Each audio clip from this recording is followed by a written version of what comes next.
बहू, मैं इस घर की मालकिन हूँ बावर्ची, और तुम्हारे बच्चों की आया नहीं हूँ।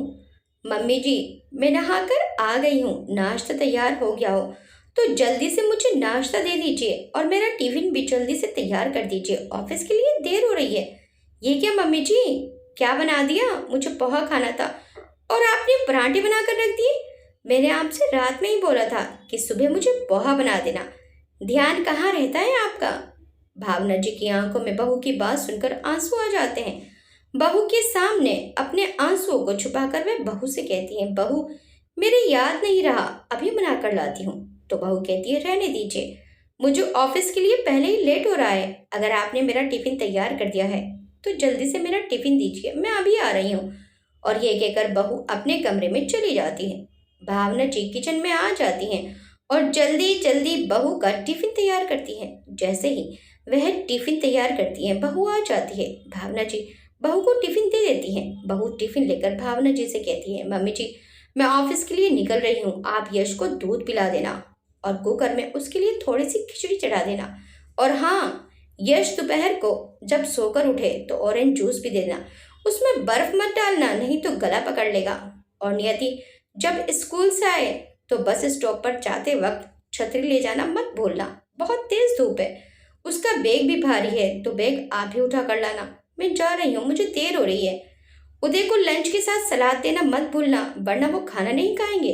अक्षिता अपनी सास भावना जी को रोज की तरह सारे दिशा निर्देश देकर ऑफिस के लिए चले गई। उन्होंने अपने बेटे उदय का लंच बॉक्स तैयार किया, साथ में दही सलाद भी रख दिया।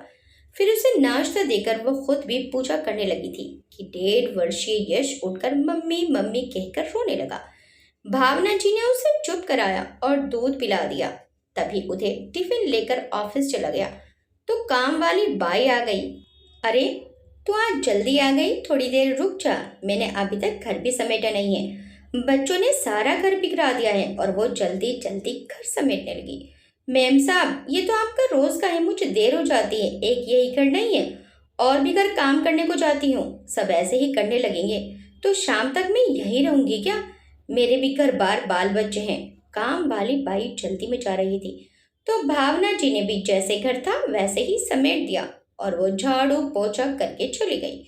वो रसोई में गई तो बर्तन का ढेर देखकर उनका सिर चकरा रहा था। उन्होंने सारी बिखरी रसोई ठीक की और बर्तन धोने लगी। तभी यश रसोई में आकर बर्तन फैलाने लगता है और गीले में फिसल जाता है तो फिर से रोने लगता है। भावना जी घबरा जाती हैं और उसे गोदी में लेकर चुप कराती हैं, बहलाती हैं।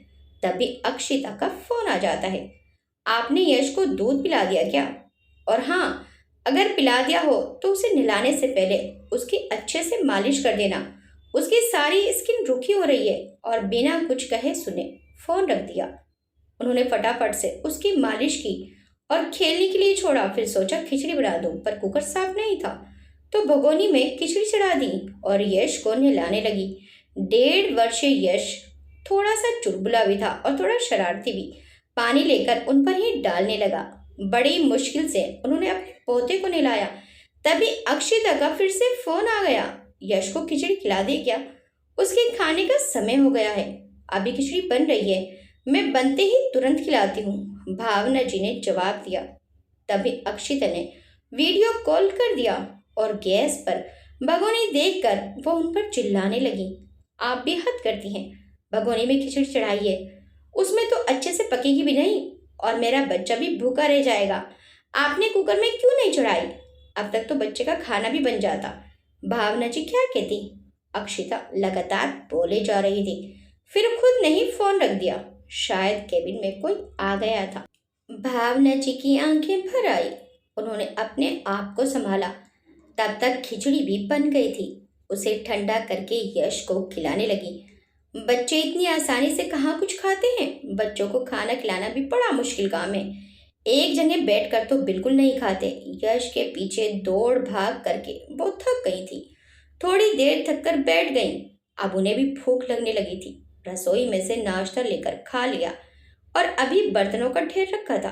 बेटे बहू इतना कमाते हैं फिर भी बर्तन वाली नहीं लगाते हैं, सिर्फ झाड़ू पोंछा वाली लगा रखी है, वो भी इसलिए कि उनका बेटा गंदे आंगन में नहीं खेले। उम्र 65 की ज्यादा नहीं थी, पर बीमारी इंसान को समय से पहले ही बूढ़ा बना देती है। डायबिटीज के कारण जल्दी थक जाती थी वह, और बहुत जल्दी भावना जी को भूख लग जाती थी। उदय उनकी एकमात्र संतान थी। उसी का पालन पोषण किया और उसे अपने पैरों पर खड़ा किया। अभी 10 साल पहले पति की मौत हुई थी। तब तक उदय नौकरी पर लग गया था। उनके जाने के बाद अक्षिता घर की बहू बनकर आई। पढ़ी लिखी नौकरी पेशा बहू को वो नहीं लाना चाहती थी, पर बच्चे आजकल के सुनते कहाँ पर हैं। उदय को अक्षिता से ही शादी करनी थी। उन्होंने समझाया भी था कि बेटा तू और बहू दोनों नौकरी पर चले जाएंगे तो मैं घर में अकेली क्या करूंगी। पर उदय ने भी जवाब दिया, मम्मी बड़ा शहर है, भारी खर्चे हैं, पत्नी भी कमाएगी तो घर अच्छे से चलेगा, वरना एक ही कमाई में पार नहीं पड़ता है। फिर मेरे सभी दोस्तों की पत्नियां कमाती हैं, ऑफिस जाती हैं, तो मैं घरेलू लड़की अपने लिए नहीं लाऊंगा। ऐसा नहीं था कि उदय की नौकरी अच्छी नहीं थी, पर उसे अपने दोस्तों और रिश्तेदारों में ये दिखाना था कि मेरी पत्नी मामूली सी गृहिणी नहीं है, बल्कि वो भी अच्छी पढ़ी लिखी नौकरी पेशा है। उदय ने जिद की और अक्षिता से शादी कर ली। अभी तक भावना जी ही घर और रसोई संभाल रही थी। बहू के आने के बाद भी उन्हें सहारा नहीं मिला, बल्कि उनका और काम बढ़ गया। बहू तो रसोई में पैर नहीं रखती थी, उनको ही दोनों का टिफिन बनाकर देना होता था। उन्होंने सोचा नई नई बहू है, अभी समय लगेगा। पर अक्षिता को खाना बनाना पसंद नहीं था और उसके पास समय भी नहीं था। ऑफिस आने जाने में वो व्यस्त रहती थी। भावना जी ने सोचा कोई बात नहीं, बेटे के साथ साथ बहू का भी वो ही बना लेंगी। पर जब अक्षिता पहली बार गर्भवती हुई, तब भी वो घर पर तो रहती थी, पर रसोई में पैर नहीं रखती थी। भावना जी ने तब भी एक अच्छी सास की तरह उसकी देखभाल की, उसका बहुत ही ख्याल रखा। अपनी पहली बेटी नियति के जन्म के कुछ महीनों बाद अक्षिता फिर से काम पर जाने लगी। अपनी पोती को भावना जी बहुत प्यार करती थी और उसका हर काम वो करती थी। तब घर में झाड़ू पोछा बर्तन वाली और खाना बनाने वाली भी आती थी। वो घर भी देख लेती थी और अपनी पोती के साथ खेल भी लेती थी। धीरे धीरे उन्हें डायबिटीज हो गई और शरीर में थकावट सी रहने लगी। वो घुटनों के दर्द से भी परेशान रहने लगी। अब नियति नर्सरी में आ गई थी तो यश का जन्म हो गया। अब पहले जितनी उनमें जान नहीं थी। अक्षिता दूसरा बच्चा नहीं करना चाहती थी, क्योंकि उसका मानना था कि इस महंगाई में एक बच्चा ही पालना भारी है, तो दो बच्चे कैसे पलेंगे।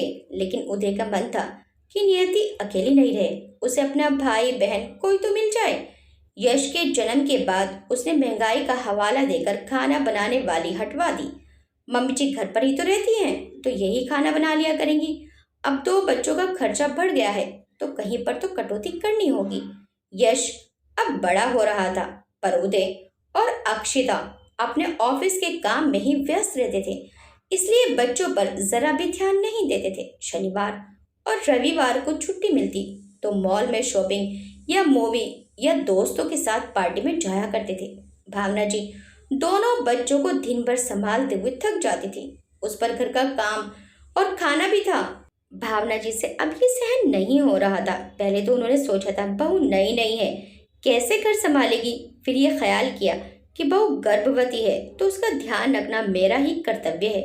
फिर ये ख्याल किया कि बहू के पहला बच्चा है तो उसे कहाँ बच्चे पालना आता होगा। फिर ये सोचकर कुछ नहीं कहा कि बहू अकेली दो बच्चों और ऑफिस को कैसे संभालेगी। पर अब पानी सर के ऊपर से गुजर गया था। अब उनसे सहन नहीं हो रहा था। बेटे उदय को भी बस या तो पैसा कमाना था या किसी भी तरह पैसा बचाना था। उसे भी अपनी माँ की जरा भी परवाह नहीं थी और माँ पर वो दोनों खर्च भी नहीं करते थे। वो वहाँ दोनों वक्त तक खाना खाती थी, पर वो भी चैन से नसीब नहीं होता था। पोते पोती हर दादी को प्यारे होते हैं, पर जब उसकी सारी जिम्मेदारी उन पर ही डाल दी जाए तो वो प्यार भी बोझ सा लगने लगता है। एक रविवार दोनों बेटे बहू जब उठे ही थे तो भावना जी ने कहा कि वो गांव में जाकर रहना चाहती है। अब यहाँ पर उनका मन नहीं लगता है। गांव की अच्छी हवा से शायद उनकी तबीयत ठीक रहने लगे। ये सुनकर अक्षिता जवाब देती है, अरे गांव में आपको रोटी कौन देगा? यहाँ तो 4 वक्त का खाना आप मुफ्त में घर बैठे खाती हैं। आपको गांव में जाकर क्या मिलेगा? ये मुफ्त की ऐसी की हवा और ये शानदार सोसाइटी का रहन सहन गांव में कहाँ मिलेगा? फिर घर कौन संभालेगा? नियति और यश को कौन संभालेगा? इन्हें तो आप ही चाहिए। ये सुनकर भावना जी का दिल भर आया। बहू मैं यहाँ मुफ्त का नहीं खाती हूँ। 3 समय बर्तन मांजती हूँ, तीनों वक्त का नाश्ता खाना बनाती हूँ, तुम्हारे दोनों बच्चों को संभालती हूँ। इतना काम करने के लिए कोई दिन भर की मेड रखोगी तो तुम्हारे 14-15 हजार आराम से खर्च हो जाएंगे। मैं तुम्हारे रुपये बचाती हूँ। मैं तो मुफ्त में नहीं खाती, पर तुम्हें तो मैं मुफ्त की नौकरानी मिल गई हूँ। तुम्हारे पति को पालने में, बड़ा करने में मैंने लाखों खर्च किए हैं। तुम और तुम्हारा पति जीवन भर भी मुझे बैठा कर खिलाओगे तो भी ये कर्ज नहीं उतार पाओगी। आज तुमने 2 रोटी की कीमत गिना दी, वह भी मैं खुद बनाती हूँ। तुमने तो आज तक मुझे 2 रोटी कभी बनाकर खिलाई भी नहीं। एक बार रसोई में जाकर तो देखो, खाना बनाकर तो देखो, तो तुम्हें खुद ही पता चल जाएगा कि खाना कैसे बनता है, कितनी मेहनत से बनता है। दूसरों को नाम रखना आसान होता है, और जब वही काम खुद करना पड़ता है तब पता चलता है कि ये काम कितनी मेहनत का है। तुमने कभी खाना बनाकर नहीं देखा तो तुम्हें क्या समझ में आएगा। तुम्हें तो रसोई बनाना फिजूल का काम लगता है। तुम्हारे लिए मेरे प्यार, परवाह और इस घर के प्रति समर्पण की कीमत बस यही 2 रोटी है। मैंने तो तुम्हें अपना समझकर तुम्हारा ख्याल रखा, पर तुमने तो अपनी सास को ही मुफ्त खौर बता दिया। मुझे तुम्हें अपनी बहू कहते हुए भी शर्म आ रही है। जब अपना बेटा ही अपना ना रहा तो तुम तो फिर भी पराए घर से आई हो। इसे भी अपनी माँ की तकलीफ परेशानी नजर नहीं आती है, बस पैसे कमाने की धुन है। कभी उदय ने आकर पूछा कि माँ कैसी हो। माँ, तुम्हें कोई तकलीफ तो नहीं है? अस्पताल भी मैं अपनी सहेली के साथ जाती हूँ, और खुद की दवाई भी मैं खुद तेरे पापा के पेंशन के रुपयों से लाती हूँ। मैंने अपने बेटे के लिए, बहू और दोनों बच्चों के लिए बहुत किया है, पर अब और नहीं कर सकती। तुम तुम्हारे बच्चे और घर संभालो। वैसे तो घर मेरे पति और मेरा बसाया हुआ है, पर एक माँ होकर मैं अपने बच्चों को बेघर नहीं कर सकती हूँ। मैं इस घर में तुम्हें बहू बनाकर लाई थी, तो तुम्हें कैसे घर से जाने को कह दूँ? तुम दोनों को तो शर्म नहीं है, पर मेरी आंखों में अभी शर्म का पानी बचा हुआ है। बस मुझे अब इस घर से जाना है। इस उम्र में बीमारी संभालूं, रसोई संभालूं, घर संभालूं, ये छोटे बच्चे संभालूं। अक्षिता, मैं इस घर की मालकिन हूँ, बावर्ची, और तुम्हारे बच्चों की आया नहीं हूँ। अपने बच्चे खुद संभालो या एक मेड रख लो। मुझसे तो ये सब अब संभाला नहीं जाता है। रही बात खर्चे की, तो मैं तुम दोनों से 1 रुपया भी नहीं मांगूंगी, क्योंकि इसके लिए मेरे पति की पेंशन ही काफी है। बहू, तुम जब भी ऑफिस जाती थी, यश के खाने पीने के लिए 10 बार फोन कर देती थी। कभी मुझसे भी पूछती थी कि मम्मी जी आपने खाना खाया या नहीं, समय पर दवाई ली या नहीं। क्या तुम्हारा कोई फर्ज नहीं बनता है? जिस माँ ने तुम्हारे पति को बड़ा किया, जो तुम्हारे बच्चों को पाल रही है, उसके प्रति तुम्हारा कोई फर्ज नहीं बनता है? ये कहकर भावना जी फूट फूट कर रोने लगती है। उदय और अक्षिता, दोनों बेटे बहू की नजर शर्म से झुक गई। वो कुछ कहने के लायक नहीं रहे थे। भावना जी की भावनाओं को उन्होंने कभी समझा ही नहीं। अब दोनों क्या कहते हैं? उनकी बोलती बंद हो गई। माँ को रोता हुआ देखकर उठकर अपनी माँ के पास आया उदय, और माँ को चुप करते हुए बोला, मम्मी मुझे माफ कर दो। पैसे कमाने और पैसे बचाने के चक्कर में मैं अपनी ही माँ के दर्द और तकलीफ को भूल गया था, पर अब ऐसा नहीं होगा। अब मैं आपका पूरा ध्यान रखूंगा। अब मैं आपको कभी भी शिकायत का मौका नहीं दूंगा। आप घर छोड़कर मत जाइए। मुझे और अक्षिता को तो घर के बारे में और दोनों बच्चों की आदतों के बारे में कुछ पता ही नहीं है। अब इतने सालों से भावना जी ही घर संभाल रही थी, तो उन्हें घर और बच्चों की आदतों के बारे में बिल्कुल भी पता नहीं था। दोनों बेटे बहू की आंखें खुल गई। आज उन्हें रह रहकर अपनी गलतियां याद आ रही थी। तभी अक्षिता भी माफी मांगती है, मम्मी जी मुझे भी माफ कर दो। आपने माँ बनकर हम सबका ध्यान रखा, और मैंने आपको कभी सास समझकर आपका आदर सम्मान नहीं किया। आप चली जाएंगी तो दोनों बच्चे कैसे रहेंगे? इन्हें आपकी आदत हो चुकी है। ये घर मैं आपके बिना नहीं संभाल पाऊंगी। ये घर आपका है मम्मी जी। आप इस घर की मालकिन हैं और हमेशा रहेंगी। मुझे मेरी गलती का एहसास हो गया है। मैं अब आपको शिकायत का मौका नहीं दूंगी, और घर के काम में भी आपका सहयोग कराया करूंगी। मुझसे बहुत बड़ी भूल हुई। प्लीज मम्मी जी चुप हो जाइए और मुझे माफ कर दीजिए। भावना जी लगातार रोए जा रही थी। उनके आंसू रुकने का नाम ही नहीं ले रहे थे। दोनों बेटा बहू भावना जी को चुप करते हैं। बेटे बहू के माफी मांगने के बाद और अपनी गलती का एहसास होने के बाद भावना जी पिघल जाती हैं और वहीं रुक जाती हैं। अगले दिन से बर्तन वाली और खाना बनाने वाली रख दी जाती है। अक्षिता, अब सुबह को जल्दी उठने लगी थी। ऑफिस जाने से पहले रसोई में मम्मी जी का हाथ बटाने लगी थी और घर के कामों में भी काफी सहयोग करने लगी थी। ऑफिस से आने के बाद घर में जो काम दिखाई देता था वह भी अब भावना जी से ना कहकर खुद करने लगी थी। पर दोनों बच्चों की जिम्मेदारी अभी भी भावना जी खुद ही लेती हैं, क्योंकि मोल से ज्यादा ब्याज प्यारा होता है। संतान की संतान से कभी मोह नहीं छूटता है।